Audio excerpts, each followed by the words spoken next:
Editor Newware here. Listen, you guys, these video interviews are long. And to be fair, all of them are long. I mean, I've had ones that were an hour to 4 hours long. So I'm breaking them up. However, I couldn't tell you how many videos this particular interview is going to be in, but I try to break them up between 20 and 30 minutes. So I'll leave a link in the description for the playlist for this interview, as well as the sequence in which this interview video is. I hope you guys enjoy, so let's just hop right back into it. A weird question. Yes. So I got a niece. Mm-hmm. Can I get one for my niece? But it would be under my sister's whole deal, but I'm the one paying for it and it's under my deal, or does it have to be something they have to do? And could I just be the one paying for it?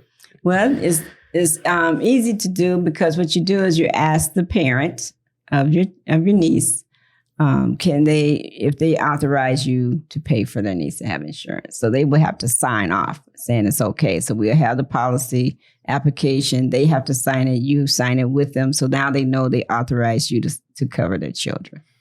Gotcha. Yes. So I can also set it up where, so I'm giving people the idea, maybe you have a sibling that's the black sheep in the family. I'm not saying that's my sister. I'm just saying maybe you got a black sheep in the family and you love your niece, your nephew, and you never know, mm-hmm. but you want to be the one responsible for it. So I'm just checking, right? Like, mm-hmm. I don't want the money. That's right. Right. As far as I'm concerned, God forbid something happens to my niece. Mm-hmm. The money's for the funeral. The money's for things to be taken care of. That's right. So can I set it up where even though I'm the one paying for it, I don't, because know some people, they're going to hear that, it's the beneficiary. So if you set it up and say, okay, I just want to make sure my niece is covered, but I'm going to make sure the mom's the beneficiary so she could take care of the bill. Mm-hmm. You can do that. Or you can still make yourself the beneficiary and make her the contingent beneficiary. So that means that you're going to take care of the bill. You're going to make sure she gets some money to take care of things that they may have left behind. So you're still in control of it. You can still be the beneficiary, but you can make her the contingent. If something happens to you, it goes to her. That's what a contingent is. Gotcha. Mm-hmm. Okay. Yep. You can do it primary. You do 50%, she get 50%. It's however way you guys agree to do it. Okay. I got another weird question for you. So can you set something up where, let's say I have like 6 people under me. Mm-hmm. All right. And I'm paying for 6 people. Could I have a separate account that the money's being paid out of, even though let's say I pass away, mm-hmm. that money in that account is solely to continue to pay for everybody under me? Because almost let's like say, a trust fund. Yeah, because let's say in the worst case scenario, I really don't trust any one of these people to pay for it. I don't trust them to take care of it. I don't even trust them to remember I even had that conversation with them. And the last thing I'm thinking of if I got sick is I need to revisit this conversation. But I know that there's enough money in there for the next 50 years for all of them to have theirs paid for it. Yeah.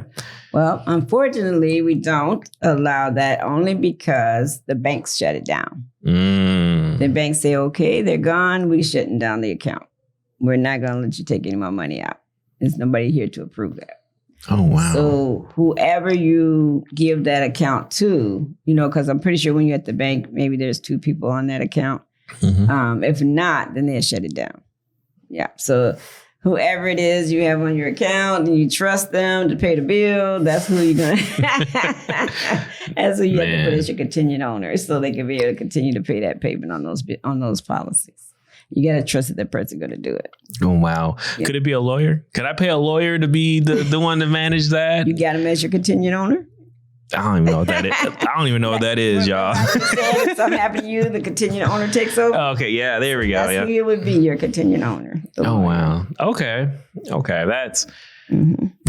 It sounds like a weird question, but trust me, I'm pretty sure some of y'all who's listening right now probably thought about that for a split second. Exactly. Like, I don't know if I can trust anyone. like really? Yep. That's what I mentioned to you earlier, that the lady didn't believe anybody would be able to take those over when she passed away. Mm-hmm. And then I had to have that conversation with the people she had as her beneficiary and talk to them about who do you think would be able to take these? And they figured it out and they made sure it was taken care of. And so they paid.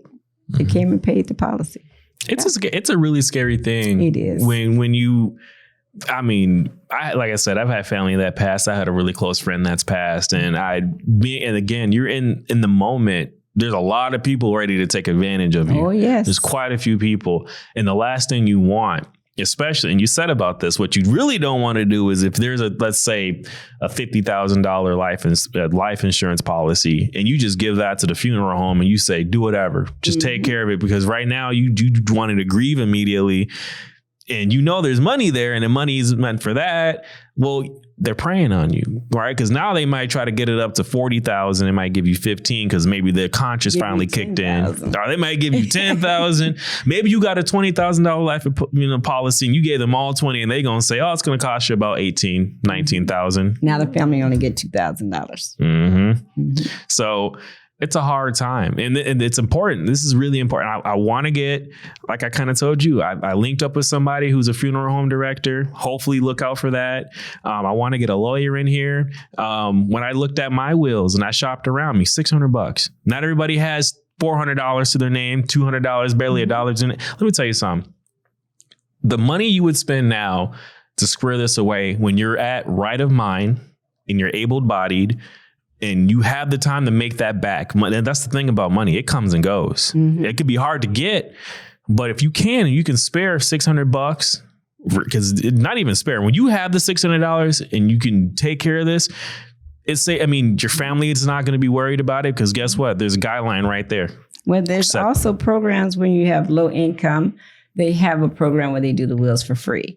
You just have to go to, like I said, either some place like the Urban Leagues or Bethany, some of these other places in the community centers. They can guide you to a place where you can get your wills done for free. So you just need to have someone who's a notary and they'll notarize it in front of you.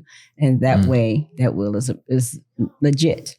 So 600 sounds steep for somebody who's low income. So that's why they have those options for them. So it's not going to always cost you. It might cost you, it may not. And based on who you go to and how much you have to spend.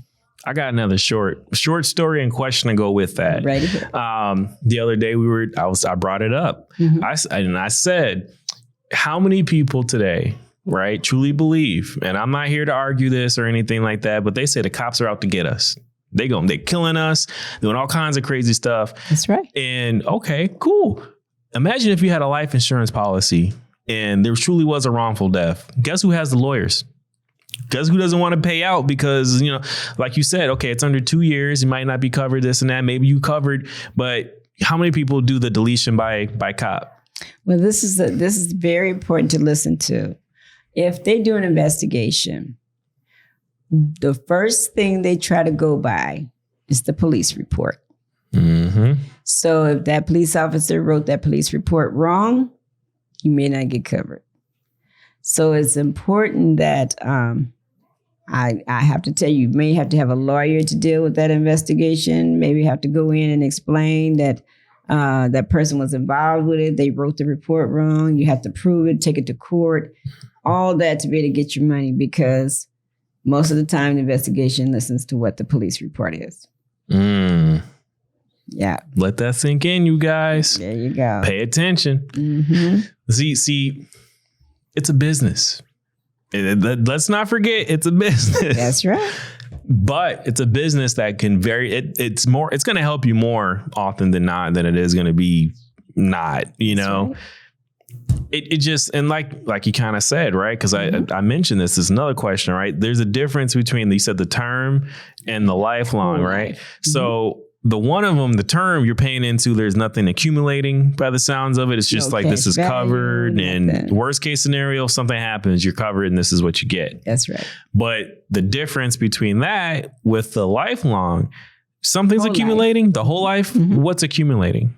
The whole life is your cash value accumulating. So after the first 6 years, your policy is building all this cash value in it. So when you get to a certain point, you say, whew, I don't know if I can keep this policy. I want to cash it in. Well, you got cash in your policy, but it's not going to be the full face amount.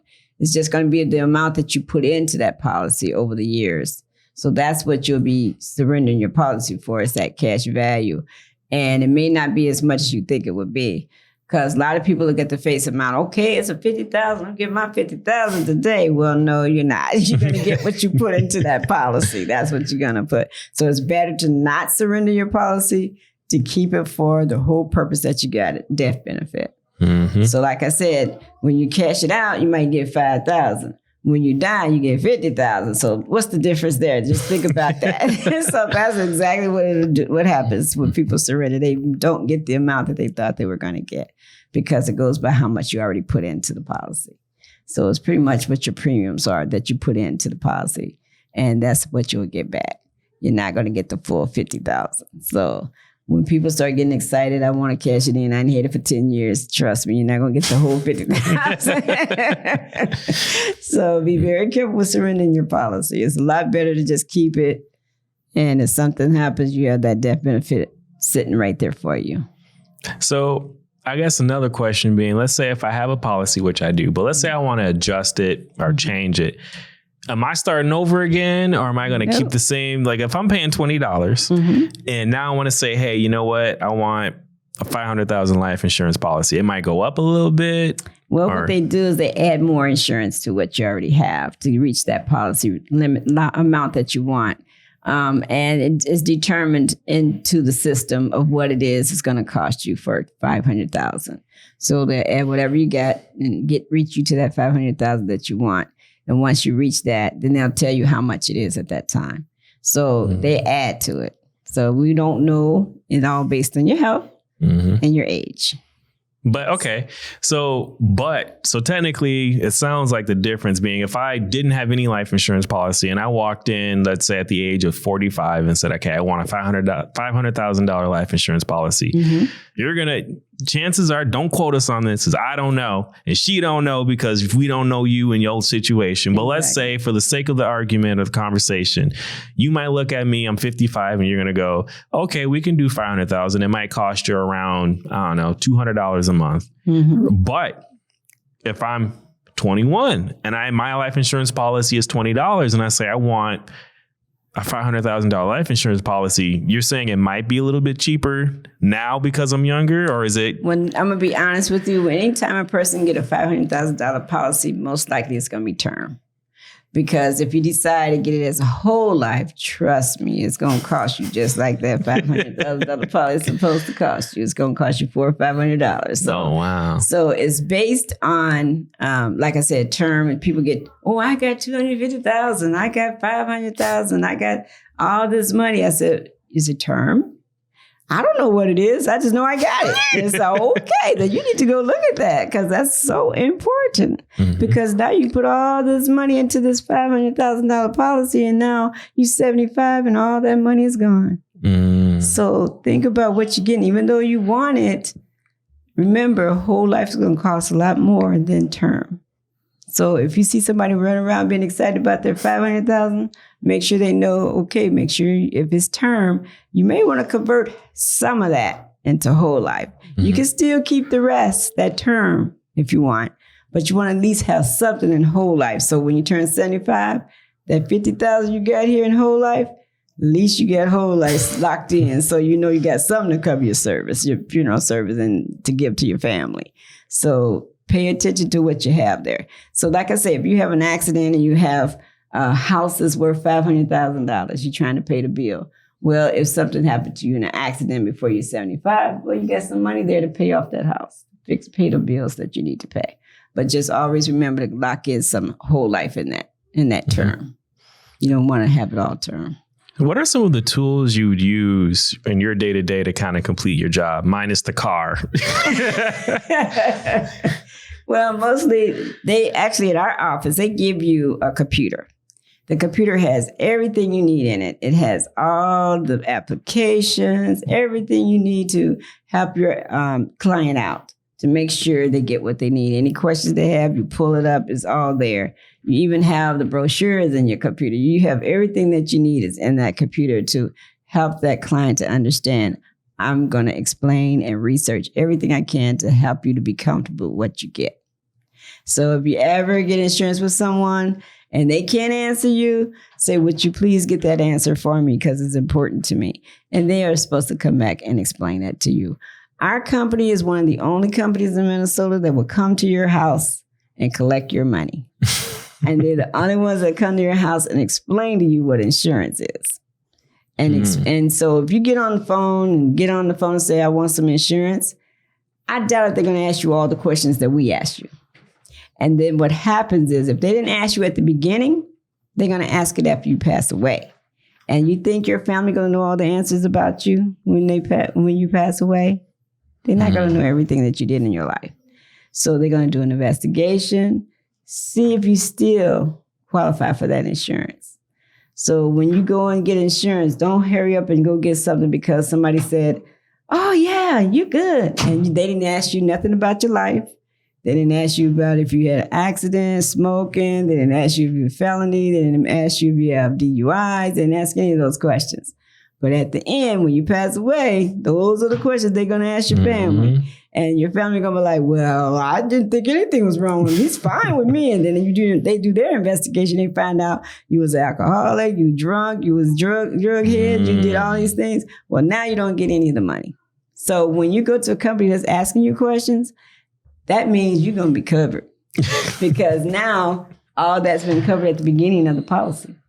You already got it approved. Everybody knows all your background when you got the policy. So if you start getting sick after that, there's nothing they can do about that. They only go about what you told them and what they investigated when you first got the policy.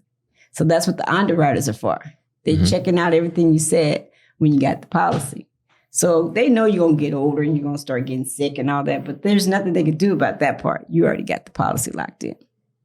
It's literally do it today. That's do right. it Do it today. Well, hopefully when you're at your healthiest, your youngest. That's right. It's going to be most likely the cheapest you're going to get. And the best benefit for you. It's going to benefit you more than benefit us. You're going to benefit a lot better than we would. What are some of the hardships you're facing when you do this job? The hardship has been you have to go tell the person they didn't qualify. They declined you. And then they look at you, but why? I'm healthy. No. Unfortunately, you're overweight and you're higher risk because the more weight you have, unfortunately, you can have a heart attack. You can pass away a lot sooner because you're not taking care of yourself. And there's a guideline they follow to tell you if you're 5'3" and you weigh 250 pounds, they're going to decline you most likely. Or they'll raise the price to a higher limit because of the risk. So it's all based on the underwriters and what they what they may have found in your health records. And if they find something, they're going to send a letter saying, ask them about this health. What happened here? Why did they mention this in their record? So now you got to go and ask that person. Well, it says that you were smoking. Oh, well, it wasn't cigarettes. Okay. So those are the things you got to be very careful because in the application, it asks you, do you do marijuana? It asks you, do you do cocaine? It asks you if you do all those things. So you got to answer those with the correct answer. That means they probably will cover you because you were honest. See, you don't want to say it, but you have to for your record to keep you from getting declined. So they do, like your doctor knows if you've been getting high or doing alcohol or doing any kind of, Your dentist knows when you didn't floss. Yeah. And they all know everything that you do. So it's going to be in your record. They may have not told you they put it in your record, but they're supposed to. The doctor's supposed to tell you everything they put in your record. And if you don't know, ask your doctor to give you your records so you can see what's in it. Because those are the things that the underwriters will see. Anything that you have and your doctor have in your record, that's what they go by. It's again, this is another scary thought, but the reality of it is it's an intimate moment. Yes. You're being very vulnerable. You got to be vulnerable with your doctors, any and all of them. You got to be vulnerable with somebody who's giving you life insurance policy. That's right. You got to tell them the truth. It's only going to, like you said, it's only going to hurt you. The one thing you don't want. Anything is going to hurt you. Exactly. The one thing you don't want is to be half intimate with this person or half tell them the truth, thinking you're going to get it. Maybe you admitted to, I smoked weed like once a couple of years ago. Well, okay. Are you still doing it? Because when they come through like you kind of said, there's a 2-year period where they're going to check up. That's right. They're going to do it. Right. And let's just, for all sake of purposes, you can think, what are the chances? Okay. it's not zero. So they go off the assumption they will, and maybe you pick it back up. Maybe a year and a half later, you thinking you've been paying into this policy, everything's good. You haven't heard a word from nobody. I'm good. I had a bad week. Let me just spark it up, have a little bit, whatever. And that's it. Something happens. And now they find it in your system and they might decline your offer because you lied. But here's the thing. You thought you told the truth for the last year and a half, right? You told the truth for the last 5 years, but you got hit. That's right. You got, I mean, that, like you said, life is uncertain. You never know when your time might come. Can you hold out 2 years? It sounds like that's the case, but it also sounds like that's not every company though. That's right. Do you know, I mean, does some companies do it every year, every other year? Questions at all. Really? And they don't even investigate. They just wait till you die, and then you don't get your policy, but you paid all that money. Wow. So be careful with insurance company you go to. So you gotta do some legwork. If you buying, it's like any other place. You got to shop around. That's right. Absolutely shop around. That's wild. That's right. That's crazy to me. And I mean, wow. I've even talked to a person who went to a different company and she bought insurance. They let her put her own name down as a beneficiary. Okay, now if you did, how you gonna be the beneficiary? Okay, and they didn't give her money. They didn't get the family the money because the person put their name down as a beneficiary. So you gotta be real careful and review your documents. So once you sign, you're approving stuff that you don't know what you just approved. So you want to look through your documents very closely because there could be some mistakes, and they'll correct it if you catch it before you pass away, because then they'll say, oh, well, we need to change your beneficiary to your brother, your sister, whoever you want is your beneficiary. They'll change it for you. There's nothing in your documents that they cannot change because you need to let them know, oh, I think you misunderstood me on the phone. My beneficiary is going to be my husband. Oh, I think you misunderstood on the phone. My age is this, not this. So you want to look at it very closely. Don't always just trust that it's going to be truly the information they said it's going to be. Because when you sitting at the table with me, you're looking at the documents. You're reviewing it before you even sign it. You know what's wrong and what's right before you sign that document. Don't automatically just glance over it real fast. Oh, it's good. And just sign it because you're signing something saying that you agree and you approve what they put into that document. So be very careful once you fill out that application. Read it closely. That's any contract, if I'm being honest with you. Don't put your name on something that's going to be life term, whatever. Money's involved. You read that thing. If you don't know what that means, either Google it right there on the spot, or, I mean, some cases you can ask, can I take this home, think it over, and you get help. Right? Because the last thing you want to be signing is something where you're now responsible for something you never had a clue on. Just that simple. Car dealerships are the worst. Some of them will say, oh, yeah, this is what you're paying for. And they added on an extra $1,000 as an other fee. And you signed it because you say, yeah, I'm okay with that. That's right. You know, life insurance is no different, except, on their, we're all human. Mistakes can happen. You can mistype a letter, add a letter, take away a letter. Missed a spot. It happens. Not every form or piece of technology is great, but if you have a beneficiary change, you can change it anytime. The whole time you got your policy, you can change it. So you don't have to get locked into that beneficiary. You can always say, oh, so-and-so passed away. Can I change my beneficiary? Sure. Let's get it done. So you have any time during your lifetime to make changes. Worst case scenario, you and your beneficiary pass away at the same time. Who's the third person in the scenario? That's why you have a contingent. What if they are in the car too and they go? Well, then you want to make sure you have enough people on there. But most of the time when, and that's very important too. That's a good question because if you have 50 on your family, you got to remember this. When you do that, what if your funeral, if you got a $50,000 policy, you say, okay, I'm giving 30 to this person, 30 to this person, 30 to this person. You got to make sure that all three of them people are willing to put it on your funeral and not take that money home and spend it. Well, he gave you some money, use your money. They got to be able to work together. So when people start talking about breaking up their money, they got to remember who they're giving it to and are they going to be willing to use it towards the funeral? Gotcha. Yeah. And are they be willing to share the money with each other and like, we may want to put 10 apiece into the funeral and the rest to go to us, something like that. So you got to be able to think about who are those people you're putting on your list for a beneficiary. How important that is. Are they responsible? Are they going to be responsible? Because I've seen people say, wow, I'm going to take that person off my beneficiary. When they get older and older and they see how they're not really a responsible person, they'll take them off because they know what they're going to do when they get the money. They're going to spend it. Man. So it's a lot to think about. And just to reconfirm, you can have it set up where someone else can come in and like you can make sure that a certain amount of money is released to a what do you call that? A funeral home, and then the rest goes to the family, or does it all have to go to the beneficiary first? It's either go all the way to the beneficiary or it goes to the funeral home. You can't divide it.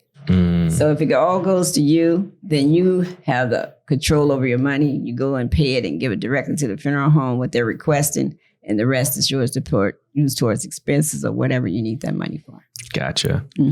Well, do you have anything else you want to share with us here? Or? No, I just wanted to say if you are interested and you'd like to be a part of our company, you can contact this number here, which is 763-561-1845, and they'll guide you to the right person in order to be able to become a licensed agent.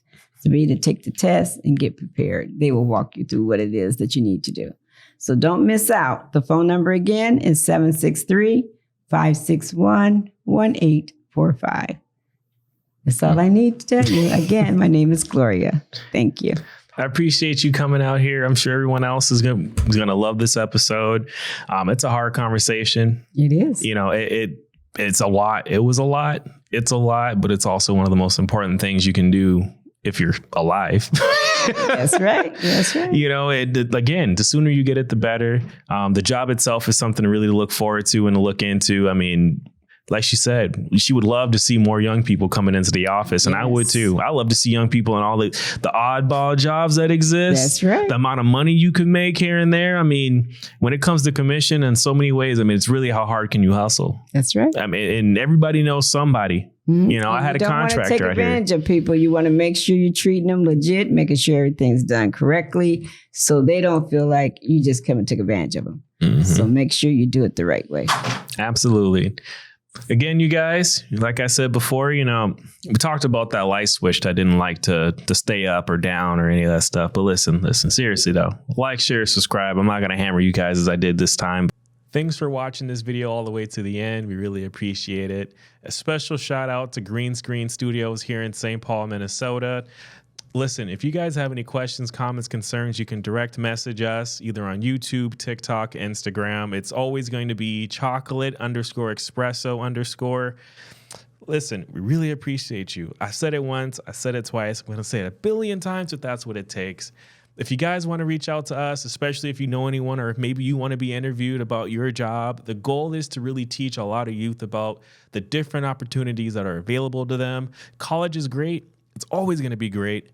Not everybody wants to go to college, or maybe college just isn't on the table right now. So I want to push as much content that pertains to jobs and jobs that may or may not require college. Maybe you just need to network. Maybe you just got to put a lot of work into the beginning as an entry-level person. But you know, I really look forward to producing as many interviews as I can and posting it.